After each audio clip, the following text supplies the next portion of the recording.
Lectura del libro de Elena G. de White, Un campeón de la verdad, capítulo 8. Un nuevo emperador, Carlos V, había ascendido al trono de Alemania.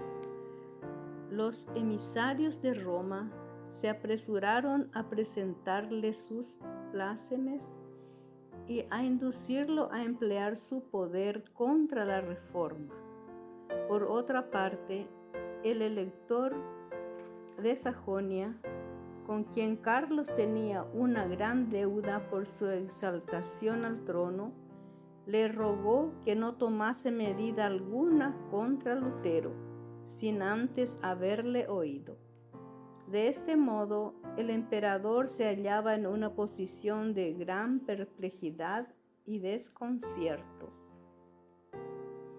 Los papistas no se satisfarían con nada menos que un edicto imperial que sentenciase a muerte a Lutero. El elector había declarado terminantemente que ni su majestad imperial ni ninguna otra persona había demostrado que los escritos de Lutero habían sido refutados. Y por este motivo pedía que el doctor Lutero fuese provisto de un salvoconducto de tal manera que pudiese comparecer ante un tribunal de jueces sabios, piadosos e imparciales. La atención de todas las partes se fijó en la asamblea de los estados alemanes convocada en Worms a poco de la ascensión de Carlos al imperio. Este concilio nacional tenía que considerar varias cuestiones y asuntos políticos importantes. Por primera vez, los príncipes de Alemania iban a ver a su joven monarca presidir una asamblea deliberativa. De todas partes del imperio acudieron los altos dignatarios de la Iglesia y el Estado.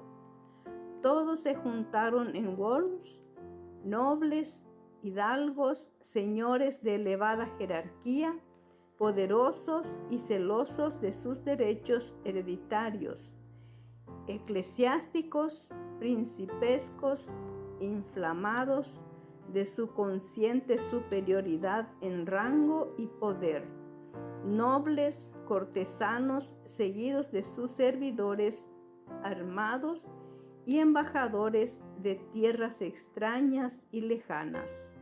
Con todo, el asunto que despertaba más interés en esa vasta asamblea era la causa del reformador sajón. Carlos ya había encargado de antemano al elector que trajese a Lutero ante la Dieta, asegurándole protección y prometiendo disponer una discusión libre con gente competente para debatir las cuestiones en disputa. Lutero ansiaba comparecer ante el emperador. Por entonces su salud no era muy buena. No obstante, escribió al elector: «Si no puedo ir a Worms en buena salud, me haré llevar enfermo como estoy, porque si el emperador me llama, no puedo dudar de que sea un llamado de Dios. Si quieren usar de violencia contra mí, lo cual es muy probable, puesto que no es para instruirse que me hacen comparecer, pongo el asunto en las manos del Señor. Aún vive y reina quien preservó ilesos a los 3 jóvenes en el horno. Si no me quiere salvar, mi vida tiene poca importancia». Solo impidamos que el Evangelio sea expuesto al vilipendio de los impíos y derramemos nuestra sangre por él. Si tememos que triunfen, no está en mí decidir si mi vida o mi muerte contribuirá más a la salvación de todos. Pueden esperar todo de mí, menos la huida y la retractación. Huir no puedo, retractarme mucho menos.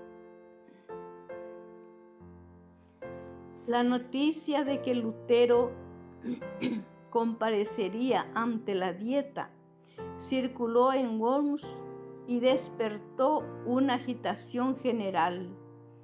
Aleandro, a quien como legado del Papa se le había confiado el asunto de una manera especial, se alarmó y enfureció. Proveía que el resultado sería desastroso para la causa del papado. Hacer investigaciones en un caso sobre el cual el Papa ya había dictado una sentencia condenatoria era tanto como discutir la autoridad del soberano pontífice. Además de esto, temía que los elocuentes y poderosos argumentos de este hombre apartasen de la causa del Papa a muchos de los príncipes.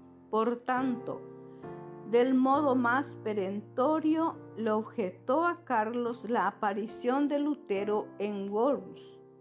Por este mismo tiempo se publicó la bula de excomunión contra Lutero. Y esto, unido a las gestiones del legado, hizo ceder al emperador, quien escribió al elector diciéndole que si Lutero no quería retractarse, debía quedarse en Wittenberg. No contento con esta victoria, Aleandro siguió intrigado con todo el poder y la astucia a su alcance para asegurar la condena de Lutero. Con una tenacidad digna de mejor causa, insistía en presentar el asunto ante los príncipes, los prelados y otros miembros de la asamblea, y acusaba al reformador de sedición, rebeldía, impiedad y blasfemia. Pero la vehemencia y la pasión de que daba muestras el legado revelaban a las claras el espíritu de que estaba animado. El consenso general está movido por el odio y la venganza, y no por el celo y la piedad. La mayoría de la Dieta estaba más que nunca inclinada a considerar la causa de Lutero con beneplácito. Con redoblado celo, Aleandro insistió al emperador su deber de ejecutar los edictos papales. Pero según las leyes de Alemania, eso no podía hacerse sin el consentimiento de los príncipes, y Carlos, vencido al fin por las insistencias del legado, le concedió que presentara el caso ante la Dieta. Fue un día de orgullo para el nuncio. La asamblea era grande, la causa era mayor aún. Aleandro iba a alegar en favor de Roma, madre y señora de todas las iglesias.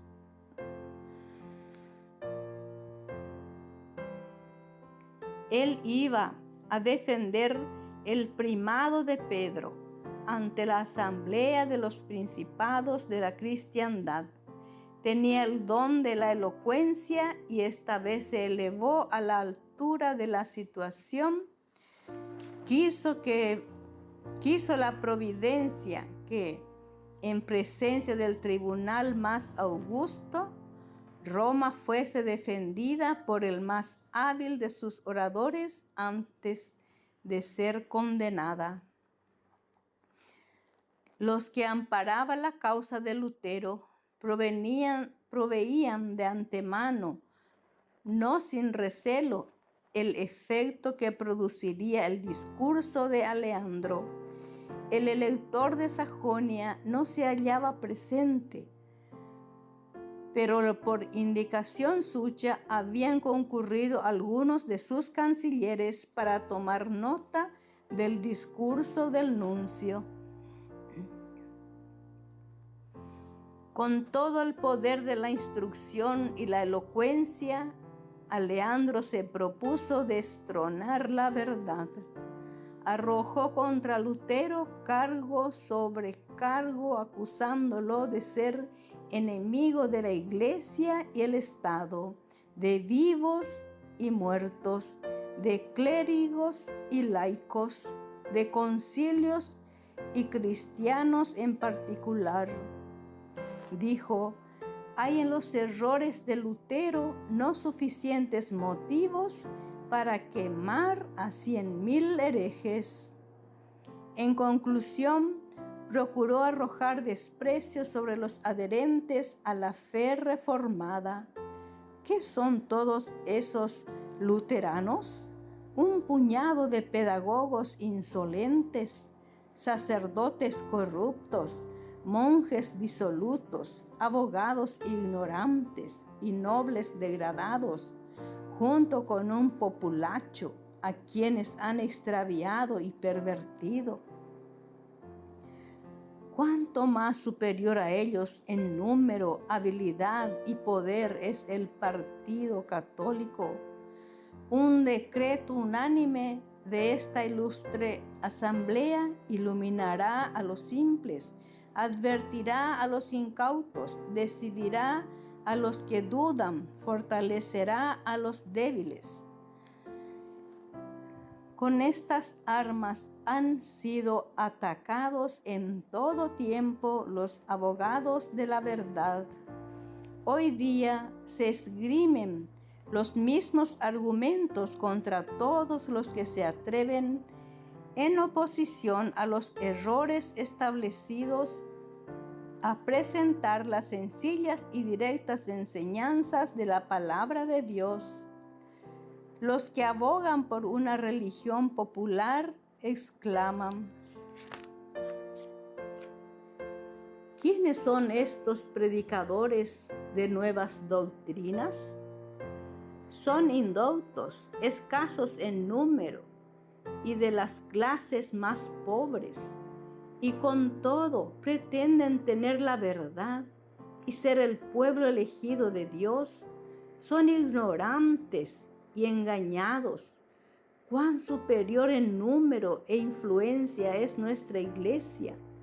Cuántos hombres grandes y eruditos hay entre nosotros. Cuánto mayor es el poder que está de nuestro lado.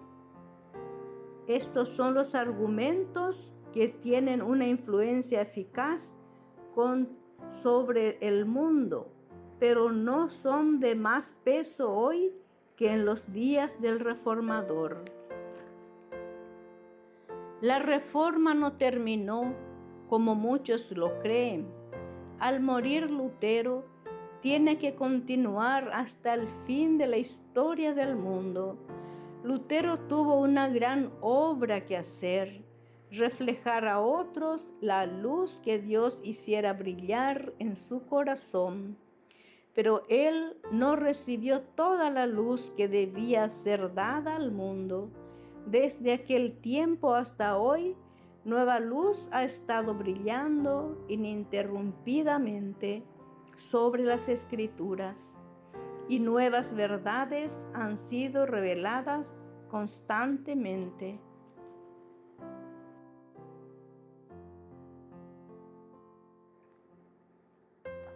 El discurso del legado produjo una honda impresión sobre la Dieta.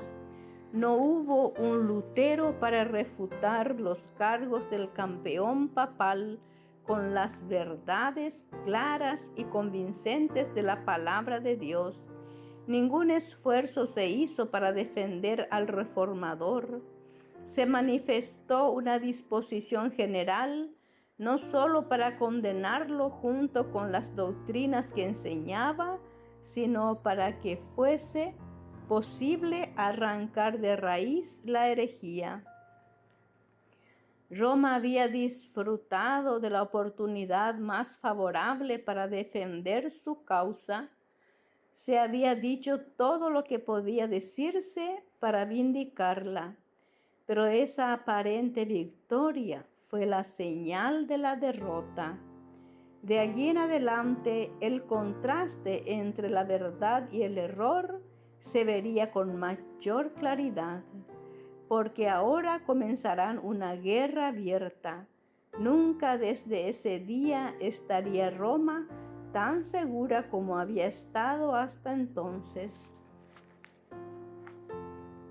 En tanto que la mayoría de los miembros de la Dieta no hubieran vacilado en entregar a Lutero a la venganza de Roma, muchos veían y deploraban la corrupción prevaleciente en la Iglesia y deseaban que se suprimieran los abusos que sufría el pueblo alemán como consecuencia de la corrupción y la inmoralidad del clero. El legado había presentado al gobierno papal del modo más favorable, pero entonces el Señor movió a un miembro de la Dieta a que hiciese una verdadera exposición de los efectos de la tiranía papal. Con noble firmeza, el duque Jorge de Sajonia se levantó ante aquella asamblea de príncipes y expuso con aterradora exactitud los engaños y las abominaciones del papado y sus fatales consecuencias. En conclusión añadió: he aquí algunos de los abusos que claman contra Roma. Han puesto a un lado toda vergüenza y su único objeto es dinero, dinero, dinero. De modo que los predicadores que deberían enseñar la verdad no predican sino mentiras. Y no solo son tolerados, sino también recompensados, porque cuanto más grandes son sus mentiras, tanto más ganan. De esta fuente fétida es de donde dimanan todas esas aguas corrompidas. El libertinaje va de la mano con la avaricia. ¡Ay! Tal es el escándalo que causa el clero, que precipita a tantas pobres almas a una condenación eterna. Se debe efectuar una reforma general. Lutero mismo no hubiera podido presentar una denuncia tan perfecta y concluyente de los abusos papales, y que el orador fuese un declarado enemigo del reformador daba mayor peso a sus palabras. Si los ojos de los asambleístas hubiesen estado abiertos, habrían contemplado en medio de ellos a los ángeles de Dios, quienes arrojaban rayos de luz para disipar las tinieblas del error y abrían las mentes y los corazones para la recepción de la verdad. Era el poder de Dios de verdad y sabiduría el que dominaba a los mismos adversarios de la reforma, y así preparaba el camino para la gran obra que iba a realizarse. Martín Lutero no estaba presente, pero la voz de uno más grande que Lutero se había dejado oír en la asamblea. La Dieta nombró una comisión encargada de preparar un listado de todas las opresiones papales que agobiaban al pueblo alemán. Esa lista, que contenía 101 especificaciones, fue presentada al emperador, acompañada de una solicitud en que se le pedía que tomase medidas inmediatas para corregir esos abusos. Los peticionantes decían: «¿Cuántas pérdidas de almas humanas, cuántos saqueos, cuántas extorsiones y cuántos escándalos rodean el jefe de la cristiandad! Es necesario prevenir la ruina y deshonra de nuestro pueblo. Por esta razón, unánimemente le suplicamos, sumisos, pero con las más vivas instancias, que ordene una reforma general y que la emprenda y la termine». Luego el concilio demandó que compareciese ante ellos el reformador. A pesar de las peticiones, protestas y amenazas de Aleandro, el emperador consintió al fin, y Lutero fue citado a comparecer ante la Dieta. Con la notificación se expidió también un salvoconducto que garantizaba al reformador su regreso a un lugar seguro.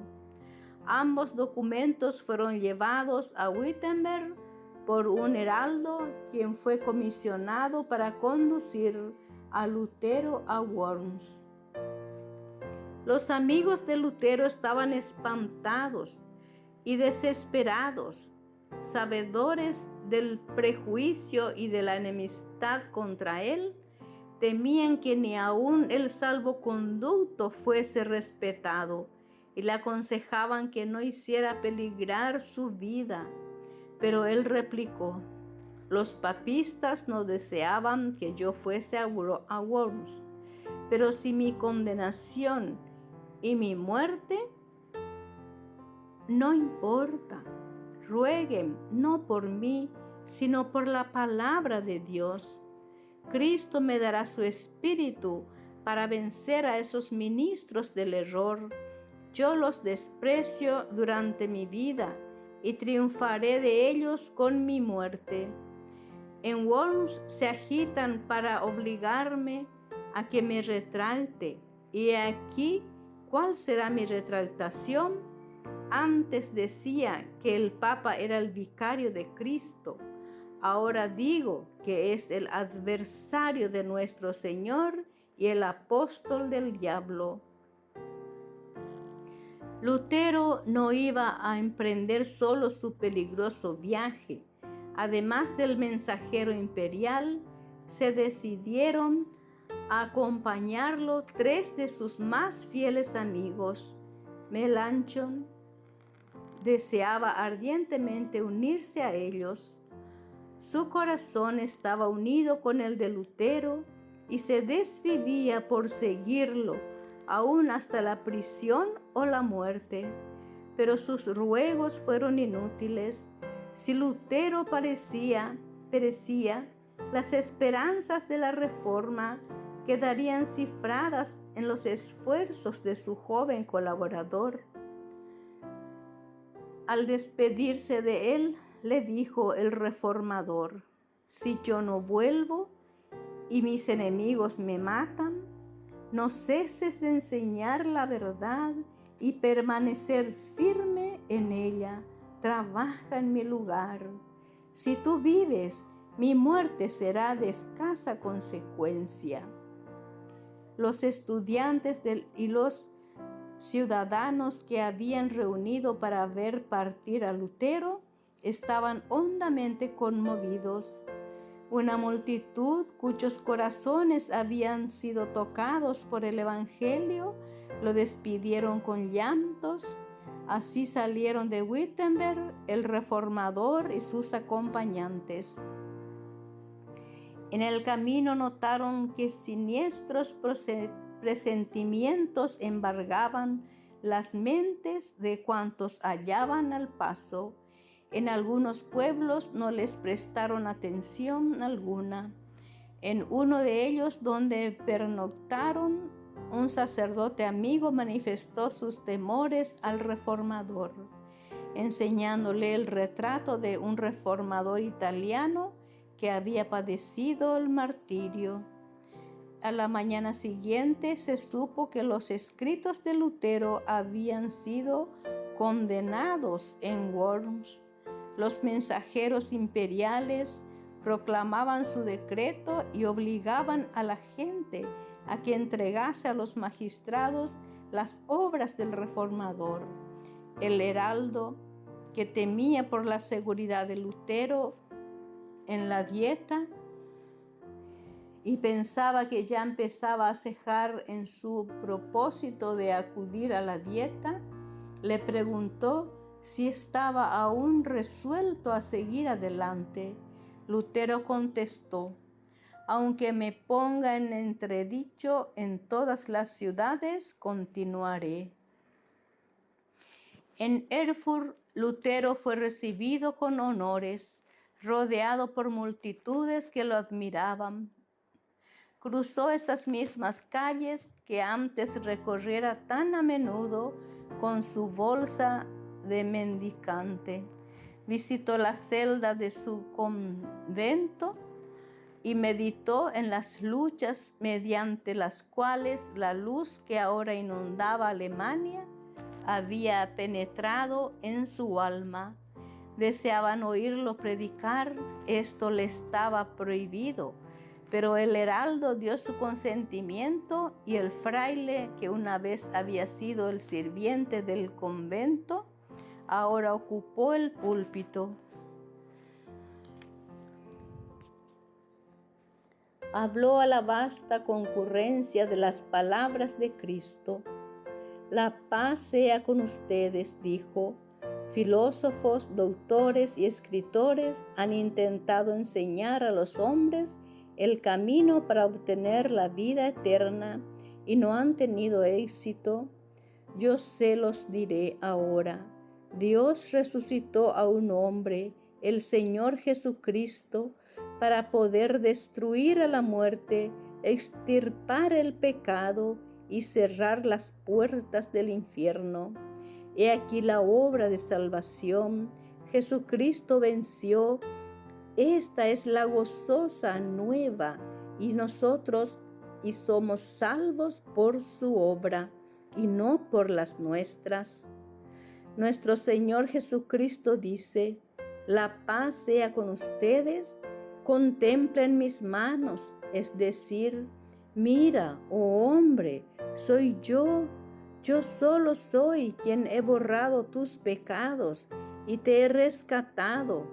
Por eso tienes ahora la paz, dice el Señor. Y siguió explicándoles cómo la verdadera fe se manifiesta en una vida santa, puesto que Dios nos ha salvado. Obremos de un modo digno de su aprobación. ¿Eres rico? Administra tus bienes para satisfacer las necesidades de los pobres. ¿Eres pobre? Que tu servicio sea aceptable para el rico. Si tu trabajo es útil solo para ti mismo, el servicio que pretendes rendir a Dios es una mentira. La gente escuchaba embelesada. El pan de vida fue repartido a esas almas hambrientas. Cristo fue ensalzado ante ellos por encima de papas, legados, emperadores y reyes. No dijo Lutero una palabra tocante a su peligrosa situación. No quería hacerse objeto de los pensamientos y las simpatías. En la contemplación de Cristo se perdía de vista a sí mismo. Se ocultaba detrás del hombre del Calvario y solo procuraba presentar a Jesús como el redentor de los pecadores. El reformador prosiguió su viaje, siendo agasajado en todas partes y considerado con gran interés. Una multitud ansiosa se apiñaba a su alrededor y voces amigas le advertían del propósito de los romanistas.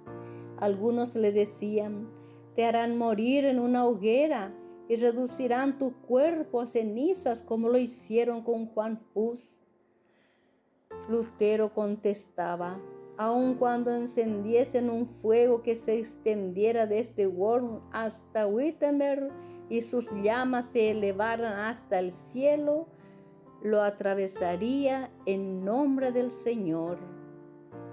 Compareceré ante ellos, entraré en la boca de ese Behemoth, romperé sus dientes y confesaré a nuestro Señor Jesucristo. Las noticias de que se aproximaba a Worms crearon una gran conmoción. Sus amigos temblaron por su seguridad, sus enemigos temieron por el éxito de su causa. Se hicieron los últimos esfuerzos para disuadirlo de entrar en la ciudad. Por instigación de los papistas, se lo instó a hospedarse en el castillo de un caballero amigo, en donde se aseguraba todas las dificultades podían arreglarse pacíficamente. Sus amigos se esforzaron por despertar temores en él, describiéndole los peligros que lo amenazaban. Todos sus esfuerzos fracasaron. Sin inmutarse, Lutero declaró: aunque haya tantos diablos en Worms, cuantas tejas hay en los techos, entraré. Cuando llegó a Worms, una enorme muchedumbre se agolpó a las puertas de la ciudad para darle la bienvenida. No se había reunido un concurso tan grande para saludar la llegada del emperador mismo. La agitación era intensa y de en medio del gentío se elevó una voz quejumbrosa que cantaba una endecha fúnebre, como tratando de avisar a Lutero la suerte que le estaba reservada. Dios será mi defensa, dijo él, al apearse de su carruaje. Los papistas no creían que Lutero realmente se atrevería a aparecer en Worms, y su arribo los llenó de consternación. El emperador citó inmediatamente a sus consejeros para acordar lo que debía hacerse. Uno de los obispos, fanático papista, declaró: mucho tiempo hace que nos hemos consultado sobre este asunto. Que su majestad imperial se deshaga pronto de ese hombre. ¿No hizo quemar Segismundo a Juan Hus? Nadie está obligado a conceder ni a respetar un salvoconducto dado a un hereje. El emperador dijo: no, debemos mantener nuestra promesa. Por consiguiente, se decidió que el reformador sería oído. Todos ansiaban ver a ese hombre tan notable, y pronto el gentío llenó de visitas su hospedaje.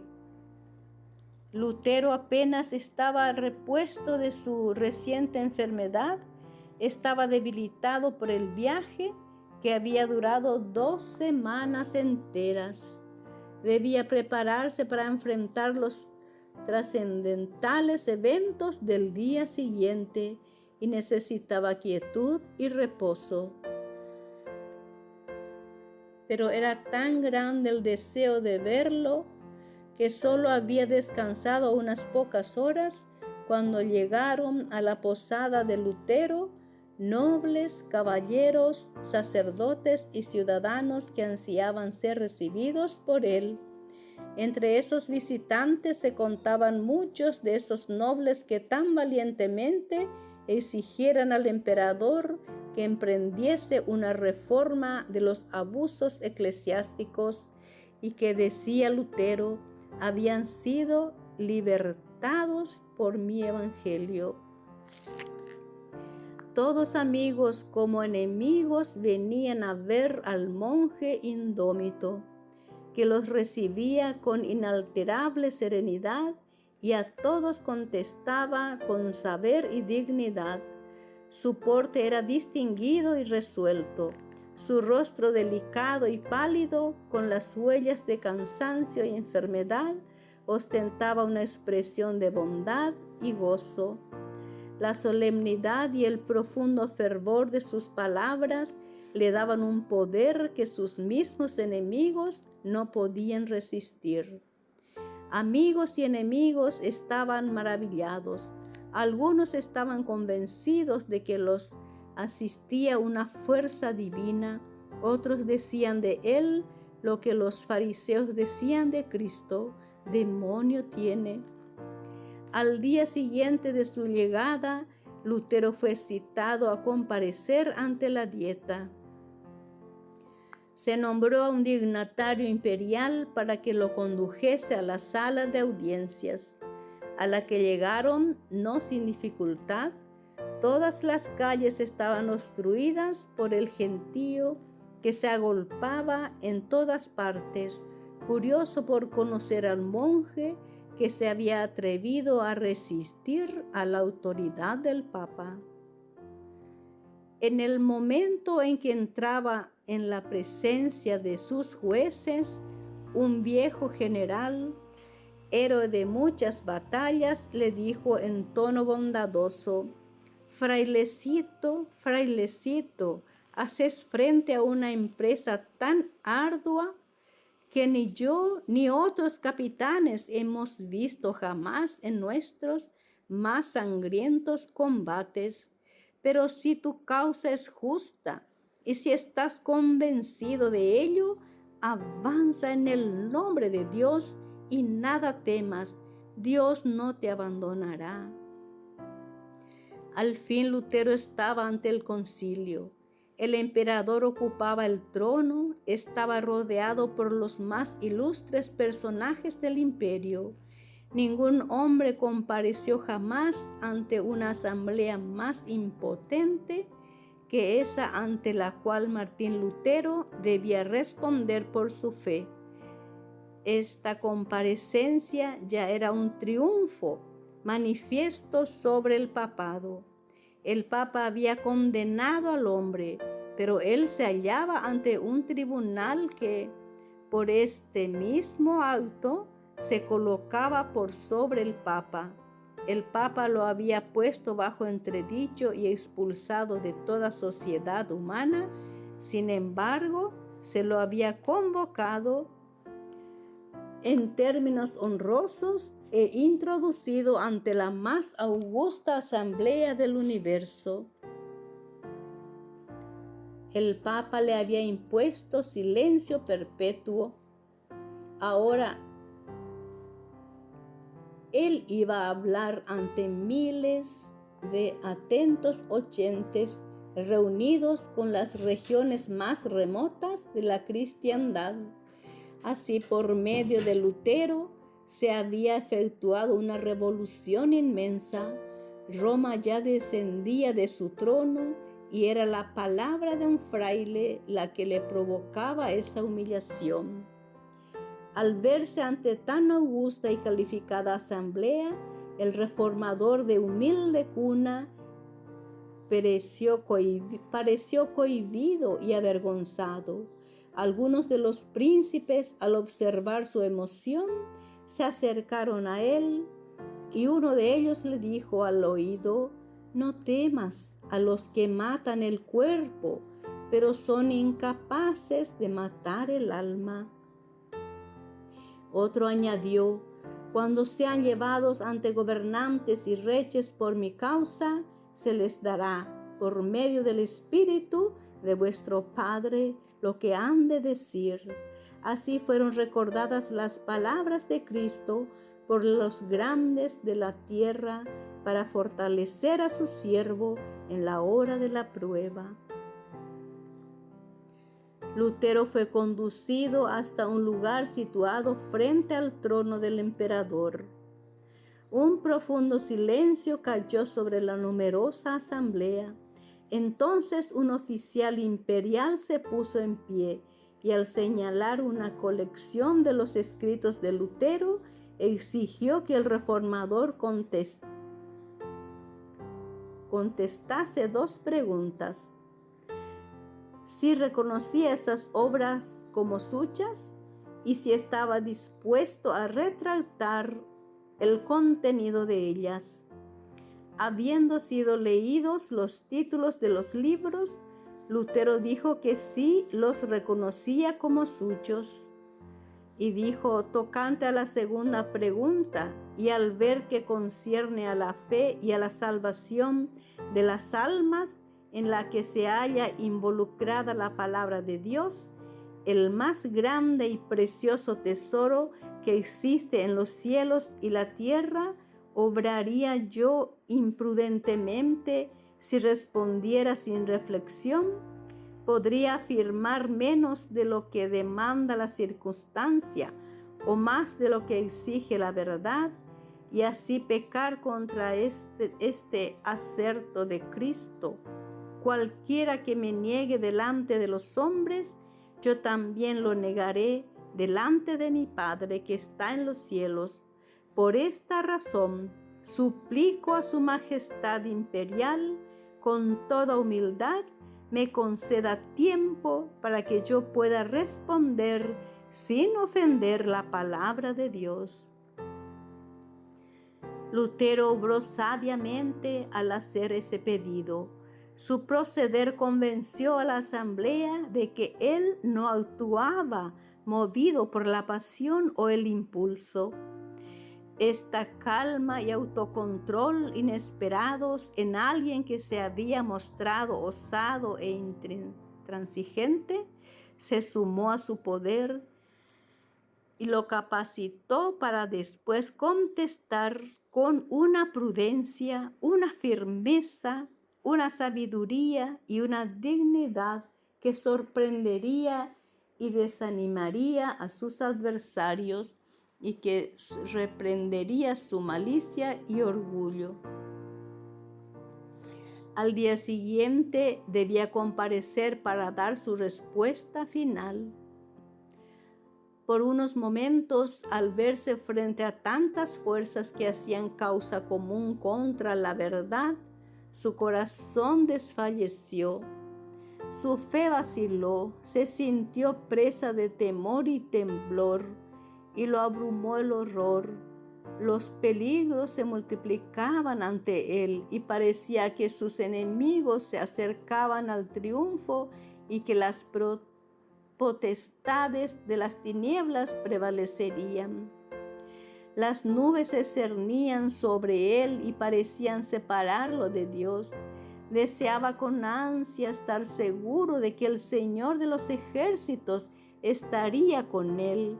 Con espíritu angustiado se postró, rostro en tierra, y derramó los gritos de un corazón desconsolado y quebrantado que solo Dios podía comprender plenamente. Suplicó: Dios todopoderoso y eterno, cuán terrible es el mundo. Mira, abre la boca para tragarme, y cuán poca confianza tengo en ti, si es que debo poner mi confianza solo en la fortaleza de este mundo. Estoy perdido. Ha llegado mi última hora y ha sido pronunciada mi condena.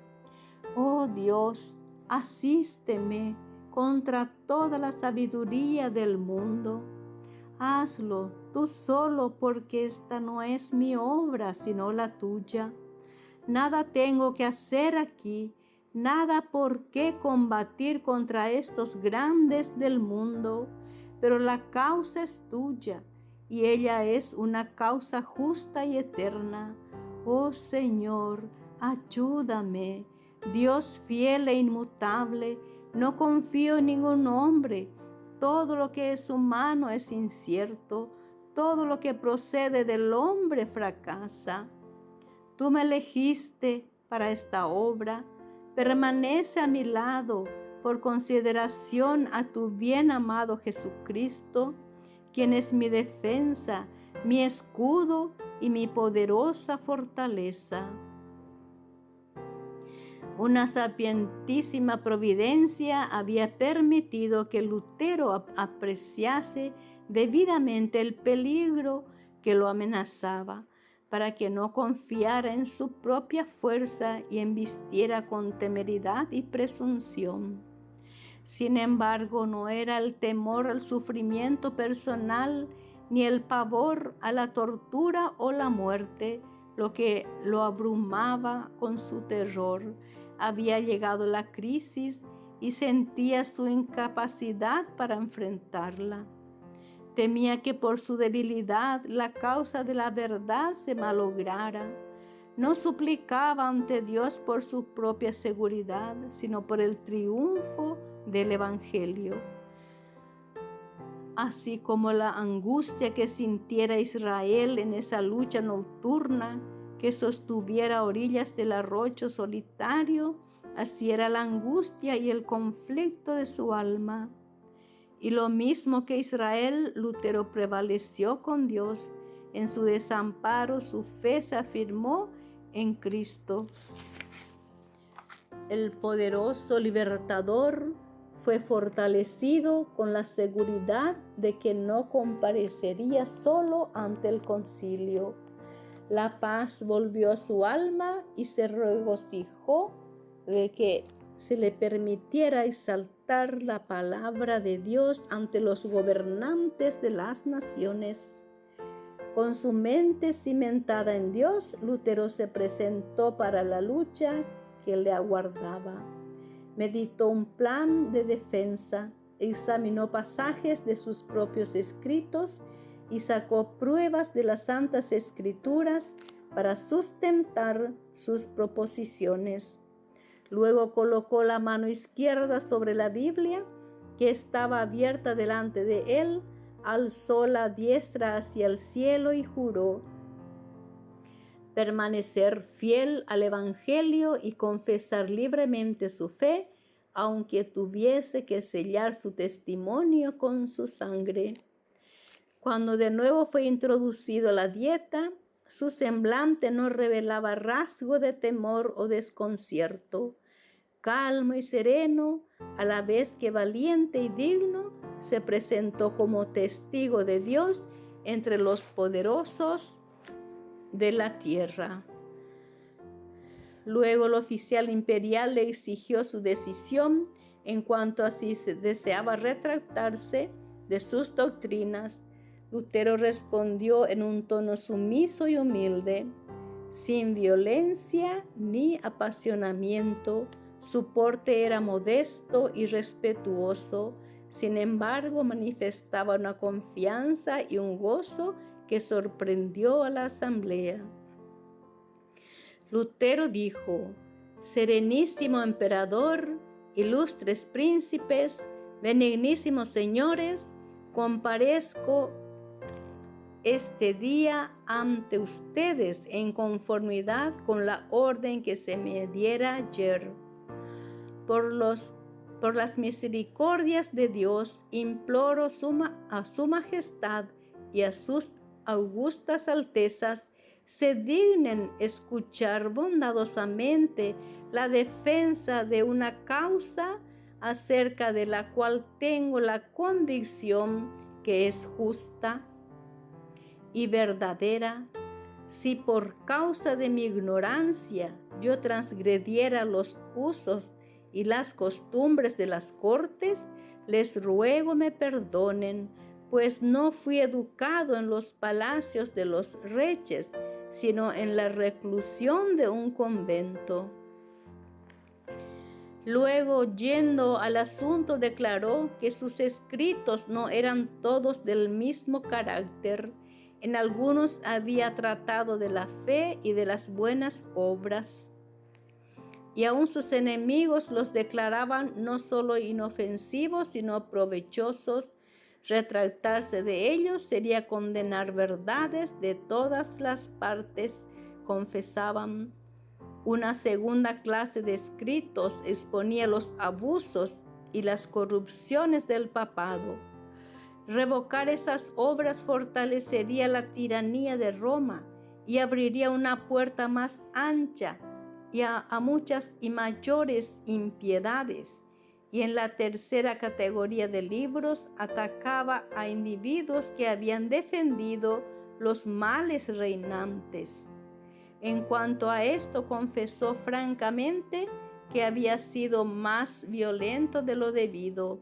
No se declaró libre de falta, pero ni de estos libros podía retractarse, porque tal hecho envalentonaría a los enemigos de la verdad, y entonces les daría ocasión para despedazar con mayor crueldad al pueblo de Dios. Continuó: sin embargo, yo soy simplemente un hombre y no Dios.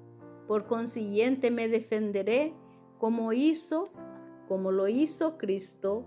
Si he hablado mal, denme testimonio del mal. Por las misericordias de Dios lo conjuro a usted, serenísimo emperador, y a ustedes, ilustres príncipes, y a todos los hombres de cada rango, a que me prueben a partir de los escritos de los profetas y de los apóstoles que he errado. Tan pronto como me hayan convencido, retractaré cada error y seré el primero en tomar mis escritos y arrojarlos al fuego.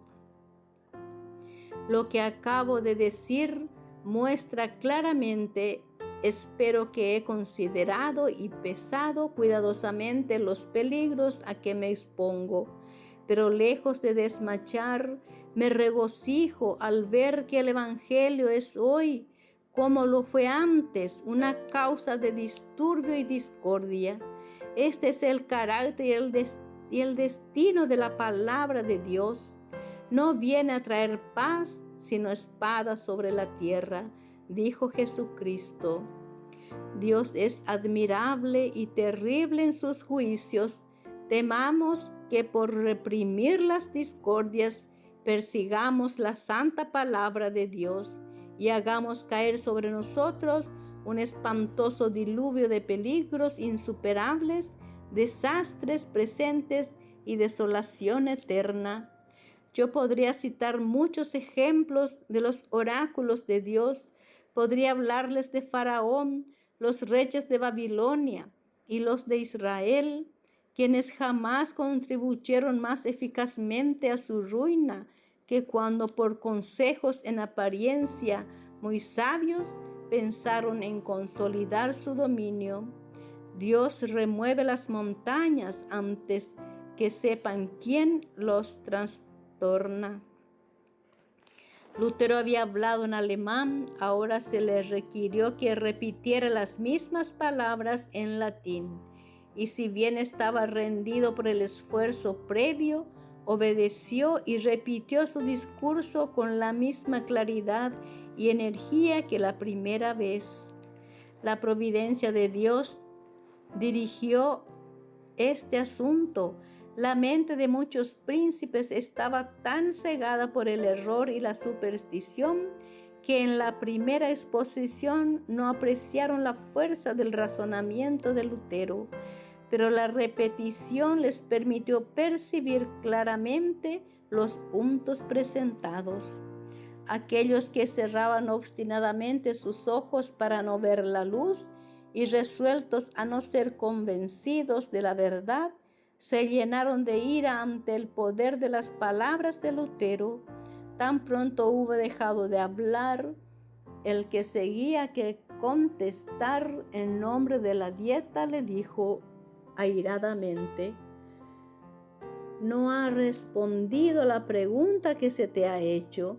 Se le exige que dé una respuesta clara y precisa. ¿Se retractará o no se retractará?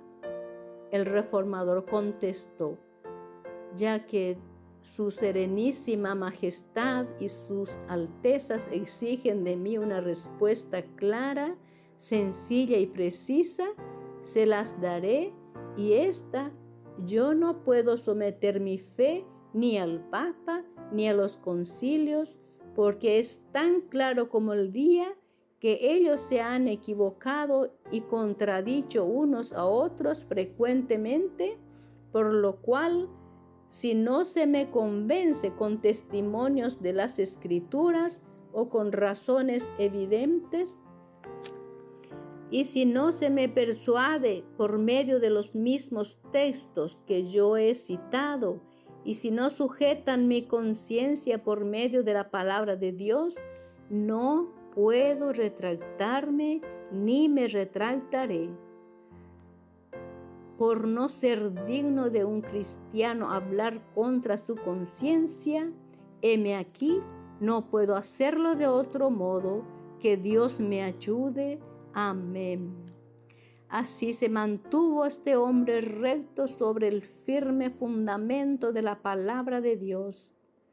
La luz del cielo iluminaba su rostro, la grandeza y pureza de su carácter, su paz y gozo de corazón fueron manifiestos a todos mientras él testificaba contra el poder del error y atestiguaba de la superioridad de esa fe que vence al mundo. La asamblea entera quedó un rato muda de asombro. En su primera defensa, Lutero había hablado en tono bajo y respetuoso, casi de modo sumiso. Los romanistas habían interpretado eso como una evidencia de que el coraje empezaba a faltarle. Consideraron el pedido de plazo para responder como un simple preludio de su retractación.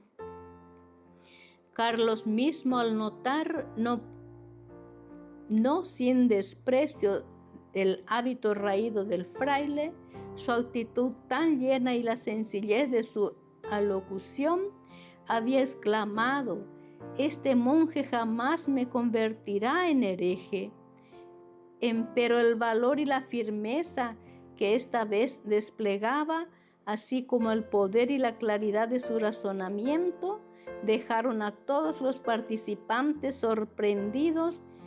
El emperador, lleno de admiración, exclamó: «El monje habla con un corazón intrépido y con valor inconmovible». Muchos de los príncipes alemanes miraron con orgullo y satisfacción a este representante de su nación. Los partidarios de Roma habían sido derrotados. Su causa asomaba bajo una luz muy desfavorable. Procuraron conservar su poderío, pero sin apelar a las Escrituras, sino al recurso de las amenazas, el infalible argumento de Roma. El vocero de la Dieta dijo: «Si no te retractas, el emperador y los estados del imperio deliberarán sobre qué curso de acción adoptar contra un hereje obstinado». Los amigos de Lutero, quienes con gran gozo habían oído su noble defensa, temblaron al oír esas palabras, pero el doctor mismo, con toda calma, repuso: «Sea Dios mi ayudador, porque de nada puedo retractarme». Se le indicó que se retirase de la Dieta mientras los príncipes deliberaban. Se sentía que había surgido una gran crisis. La persistente negativa de Lutero a someterse podía afectar la historia de la Iglesia por siglos. Se acordó darle otra oportunidad para retractarse. Por última vez fue traído a la asamblea. Se le volvió a preguntar si renunciaba a sus doctrinas. Dijo: «No tengo otra respuesta que dar que la que he dado». Era evidente que no podrían inducirlo a ceder ni por medio de promesas o amenazas a la exigencia de Roma. Los caudillos papales estaban enfadados porque su poder, que había hecho temblar a los reyes y a los nobles, fuese así despreciado por un monje insignificante y se propusieron hacerle sentir su ira entregándolo a la tortura. Pero Lutero, al reconocer el peligro que corría, había hablado con todos con dignidad y serenidad cristiana. Sus palabras habían estado exentas de orgullo, pasión o falsedad. Se había perdido de vista a sí mismo y a los grandes hombres que lo rodeaban, y solo sintió que se hallaba en presencia de uno que era infinitamente superior a los papas, prelados, reyes y emperadores. Cristo mismo había hablado por medio del testimonio de Lutero con tal poder y grandeza que tanto en los amigos como en los adversarios despertó pavor y asombro. El Espíritu de Dios había estado presente en ese concilio, impresionando el corazón de los jefes del imperio. Varios príncipes reconocieron intrépidamente la justicia de la causa de Lutero. Muchos se convencieron de la verdad, pero en algunos la impresión no fue duradera. Hubo otro grupo que en ese momento no manifestó sus convicciones, pero que habiendo investigado las Escrituras por sí mismos, en un tiempo posterior llegaron a ser intrépidos sostenedores de la Reforma. El elector Federico había aguardado con ansiedad la comparecencia de Lutero ante la Dieta y escuchó su discurso con profunda emoción. Con regocijo y orgullo presenció el valor, la firmeza y el dominio propio del doctor y resolvió defenderlo con mayor firmeza. Contrastó las partes contendientes y vio que la sabiduría de los papas, reyes y prelados había sido anulada por el poder de la verdad. El papado había sufrido una derrota que iba a dejarse sentir en todas las naciones a través de los siglos. Al notar el legado, el efecto que produjera el discurso de Lutero, temió como nunca antes por la seguridad del poder católico romano y resolvió echar mano de todos los medios que estuviesen a su alcance para acabar con el reformador. Con toda la elocuencia y la habilidad diplomática que lo distinguían en gran manera, le pintó al joven emperador la insensatez y el peligro que representaba el sacrificar en favor de un insignificante monje la amistad y el apoyo de la poderosa sede de Roma. Sus palabras no fueron inútiles. Al día siguiente de la respuesta de Lutero, Carlos mandó a la Dieta un mensaje en el que expresaba su determinación de seguir la política de sus predecesores de sostener y proteger la religión católica. Ya que Lutero se negaba a renunciar a sus errores, se tomarían las medidas más enérgicas contra él y contra las herejías que enseñaba. Y un solo fraile extraviado por su propia locura se ha levantado contra la fe de la cristiandad. Sacrificaré mis reinos, mis tesoros, mis amistades, mi cuerpo, mi sangre, mi alma y mi vida para impedir tal impiedad.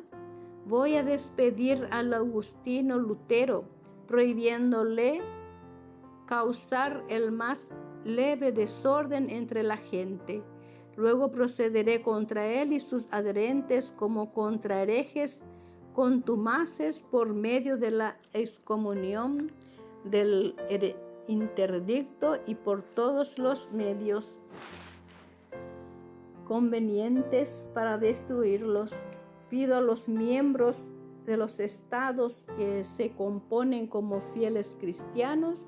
No obstante, el emperador declaró que el salvoconducto de Lutero debía ser respetado y que antes que se instituyeran los procedimientos contra él, debía permitírsele llegar a su casa sano y salvo. Entonces los miembros de la Dieta propusieron dos opiniones encontradas. Nuevamente los emisarios y representantes del Papa solicitaron que el salvoconducto del reformador fuese violado.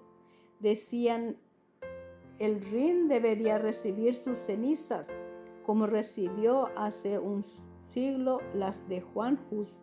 Pero los príncipes de Alemania, si bien eran papistas y enemigos jurados de Lutero, se opusieron a que se violara así la fe pública, al alegar que eso sería un baldón para el honor de la nación.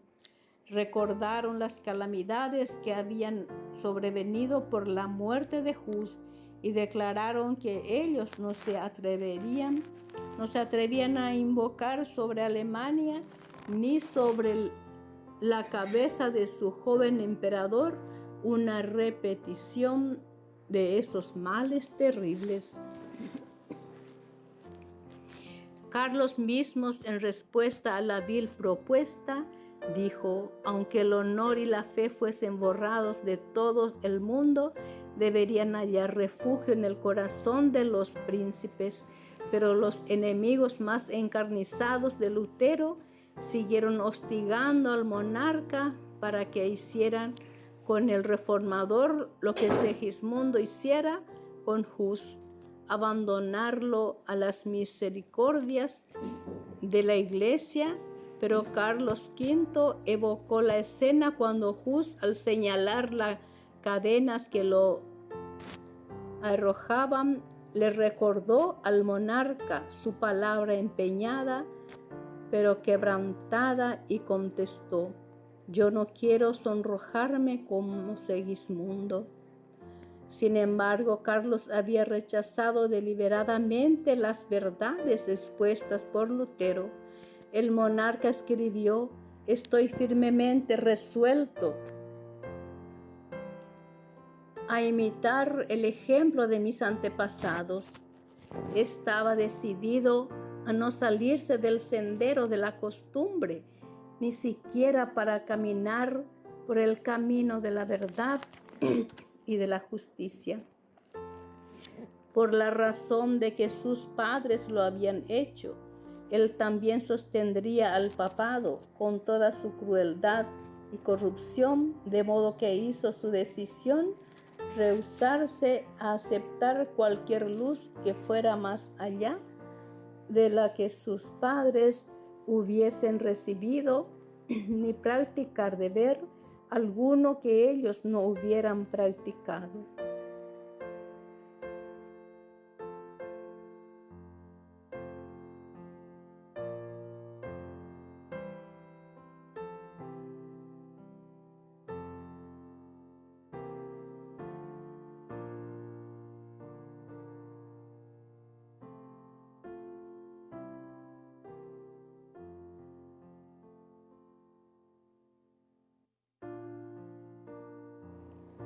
Son muchos los que en la actualidad se aferran a las costumbres y tradiciones de sus padres. Cuando el Señor les envía alguna nueva luz, se niegan a aceptarla porque sus padres, no habiéndola admitido, no la recibieron. No estamos en la misma situación que nuestros padres. Por consiguiente, nuestros deberes y responsabilidades no son los mismos que los de ellos. No seremos aprobados por Dios si miramos el ejemplo de nuestros padres para determinar nuestro deber en vez de escudriñar la palabra de verdad por nosotros mismos. Nuestra responsabilidad es mayor que la de nuestros antepasados. Somos deudores por la luz que recibieron ellos y que nos entregaron como herencia. También somos deudores por la luz adicional que hoy brilla sobre nosotros, procedente de la palabra de Dios. Cristo dijo a los judíos incrédulos, si yo no hubiera venido y les hubiera hablado, no hubierais tenido pecado, mas ahora no tienen excusa por su pecado. el mismo poder divino habló por boca de Lutero al emperador y a los príncipes de Alemania.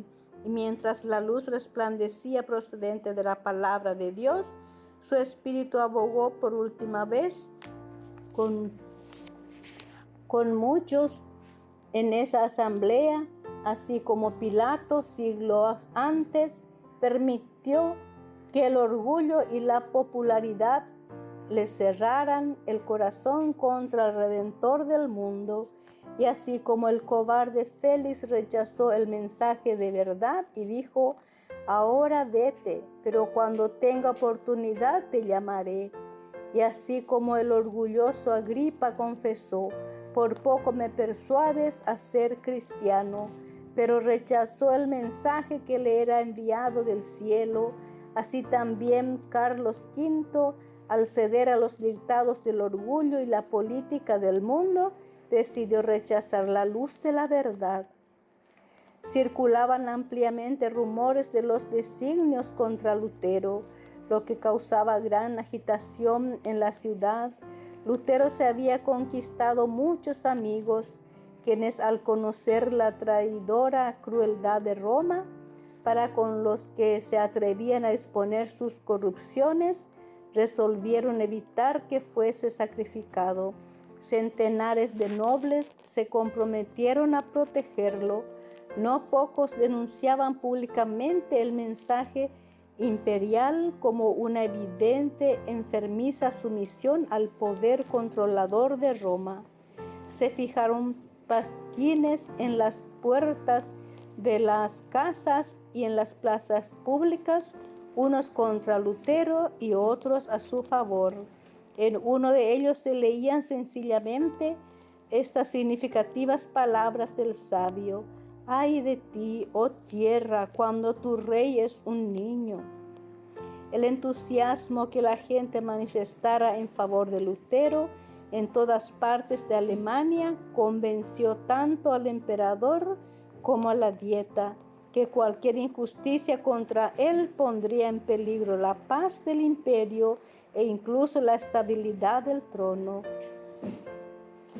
Federico de Sajonia mantenía una estudiada reserva y ocultaba cuidadosamente sus verdaderos sentimientos hacia el reformador, pero al mismo tiempo lo custodiaba con incalculable vigilancia y observaba todos sus movimientos y los de sus adversarios. Pero había muchos que no se cuidaban de ocultar su simpatía por Lutero. Este era visitado por príncipes, condes, varones y otras personas distinguidas, ya sean laicas o eclesiásticas. Spalatino escribió: el pequeño cuarto del doctor no podía contener a todos los que acudían a verlo. La gente lo miraba como si fuese algo más que humano, y aun los que no creían en sus doctrinas no podían menor que admirar en él la sublime integridad que lo hacía desafiar la muerte antes que violar los dictados de su conciencia. Se hicieron esfuerzos supremos para conseguir que Lutero consintiera en transigir con Roma. Nobles y príncipes le manifestaron que si persistía en sostener sus opiniones contra la Iglesia y los concilios, pronto se lo desterraría del imperio y no tendría quien lo defienda. A esta súplica Lutero respondió: el Evangelio de Cristo no puede ser predicado sin escándalo. ¿Por qué entonces el temor o la aprensión de los peligros me separarían del Señor y de esa palabra divina que es la única verdad? No, antes bien diría mi cuerpo, mi sangre y mi vida. Daría mi cuerpo, mi sangre y mi vida. De nuevo se lo instó a someterse al juicio del emperador y entonces no tendría nada que temer.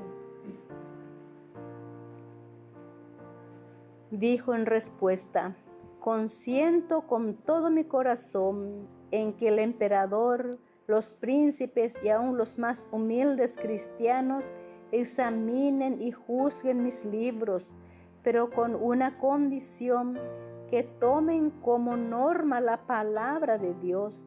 Los hombres no tienen otra cosa que hacer sino obedecerla. No violento mi conciencia, la cual está atada y encadenada a las santas escrituras. En respuesta a otro pedido dijo: consiento en renunciar a mi salvoconducto, abandono mi persona y mi vida en las manos del emperador, pero la palabra de Dios nunca. Expresó que estaba dispuesto a someterse al fallo de un concilio general, pero con la condición expresa de que al concilio se le exija juzgar según las escrituras, y añadió: en lo que se refiere a la palabra de Dios y a la fe, cada cristiano es tan buen juez así como el mismo Papa, secundado por 1.000.000 de concilios, lo puede ser para sí. Finalmente, los amigos y los enemigos de Lutero se convencieron de que todo esfuerzo para una conciliación sería inútil. Si el reformador hubiera cedido en un solo punto, Satanás y sus ejércitos habrían ganado la victoria. Pero su inquebrantable firmeza fue el medio para emancipar a la Iglesia e iniciar una era nueva y mejor. La influencia en este solo hombre, que se atrevió a pensar y a obrar por sí mismo en asuntos de religión, iba a afectar a la Iglesia y al mundo, no solo en su propio tiempo, sino en todas las generaciones futuras. Su firmeza y fidelidad fortalecerían la resolución de todos los que en tiempo del fin deberán pasar por una experiencia similar. El poder y la majestad de Dios prevalecieron sobre los consejos de los hombres y sobre el gran poder de Satanás.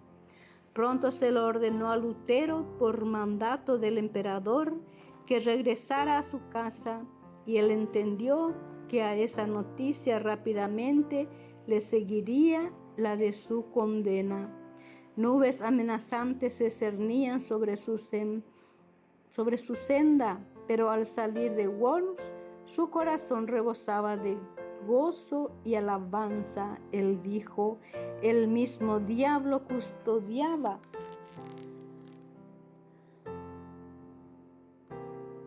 ciudadela del Papa, pero Cristo abrió en ella una ancha brecha y Satanás fue constreñido a confesar que el Señor es más poderoso que él. Después de su partida, deseoso aún de manifestar que su firmeza no había de tomarla por rebelión, Lutero escribió al emperador: Dios, que es el escudriñador de los corazones, me es testigo de que estoy listo a obedecer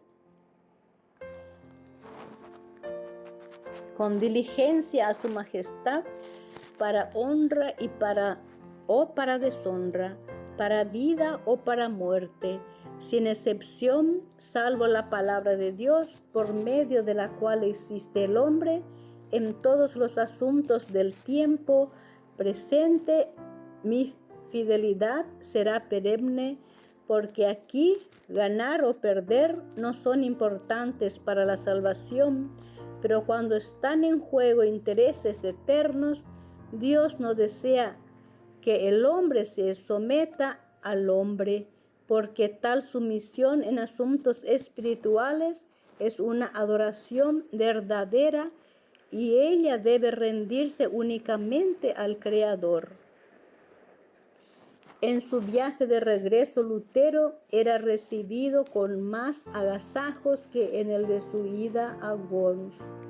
Príncipes de la Iglesia daban la bienvenida al monje excomulgado y gobernantes civiles tributaban honores al hombre a quien el monarca había despreciado y lo urgió a predicar, y a despecho de la prohibición imperial volvió a ocupar el púlpito. Dijo: nunca me comprometí a encarcelar la palabra de Dios y nunca lo haré. No había mucho que había dejado Worms cuando los papistas convencieron al emperador para que expidiera un edicto contra Lutero.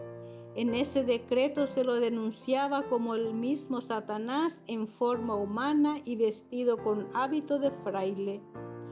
Se ordenaba que tan pronto expira su salvoconducto, se tomaran medidas para detener su obra. Se prohibía a toda persona albergarlo, proveerle alimento o bebida, o por auto o palabra en público o en privado, ayudarlo o defenderlo. Debía apresárselo en cualquier parte donde se lo hallara y entregarlo a las autoridades. Sus adeptos también debían ser encarcelados y sus bienes confiscados. Los escritos de Lutero debían ser destruidos y finalmente cualquiera que osara obrar en contradicción con el decreto quedaba incluido en las condenaciones del mismo.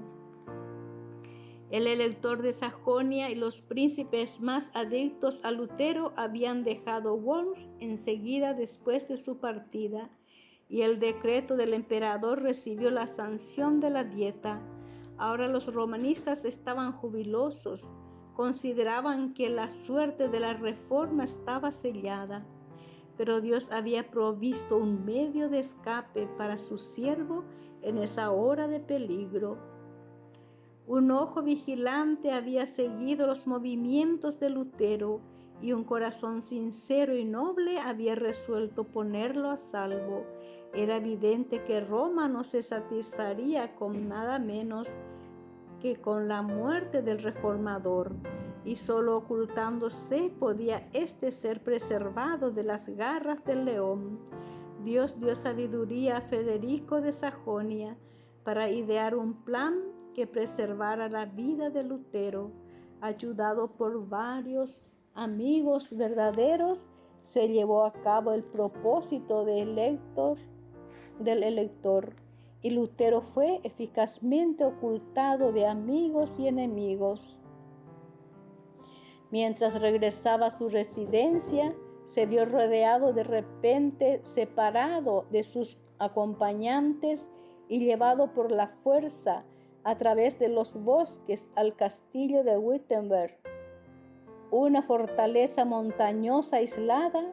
Tanto su secuestro como su escondite fueron rodeados de tanto misterio que Federico mismo por mucho tiempo no supo dónde se hallaba el reformador. Esta ignorancia tenía un propósito: mientras el elector no conociera el paradero del reformador, no podía revelar nada. Se había asegurado de que Lutero estuviese protegido y con este conocimiento estaba satisfecho. Pasaron la primavera, el verano y el otoño, y llegó el invierno, y Lutero seguía secuestrado. Aleandro y sus partidarios estaban exultantes porque parecía que la luz del Evangelio casi había extinguido, pero en vez de ser así, el reformador estaba llenando su lámpara en los almacenes de la verdad, y su luz iba a brillar con deslumbrantes fulgores. En la amigable seguridad de Warburg, Lutero por un tiempo se regocijó de haber sido sustraído del calor y el alboroto del combate, pero no podía hallar una satisfacción prolongada en la quietud y el reposo. Acostumbrado a la vida activa y al combate rudo, difícilmente podía soportar permanecer inactivo. En esos días de soledad tenía siempre presente la situación de la iglesia y exclamaba desesperado: ¡ay, que no hay nadie en este último día de su ira que quede en pie delante del Señor como un muro para salvar a Israel. También pensaba en sí mismo y temía el ser tachado de cobardía por haber huido de la lucha. Se reprobaba su indolencia y autoindulgencia, sin embargo, al mismo tiempo estaba diariamente ocupado más de lo que parecía posible para un hombre solo. Su pluma nunca permanecía ociosa. Mientras sus enemigos celebraban que estuviese callado, se asombraban y confundían por las pruebas tangibles de su actividad. Un sinnúmero de tratados provenientes de su pluma circulaba por toda Alemania. También prestó un muy importante servicio a sus compatriotas al traducir el Nuevo Testamento al alemán. Desde su rocosa Patmos continuó casi un año entero proclamando el Evangelio y censurando los pecados y errores de su tiempo. Pero no fue meramente para preservar a Lutero de la ira de sus enemigos, ni aun para darle un tiempo de quietud para esos importantes trabajos que Dios separó a su siervo del escenario de la vida pública. Había otros resultados más preciosos que alcanzar. En la soledad y la oscuridad de su retiro montañoso, Lutero fue quitado de los auxilios terrenales y fuera del alcance de las alabanzas humanas. Así fue salvado del orgullo y la confianza en sí mismo, que a menudo son frutos del éxito.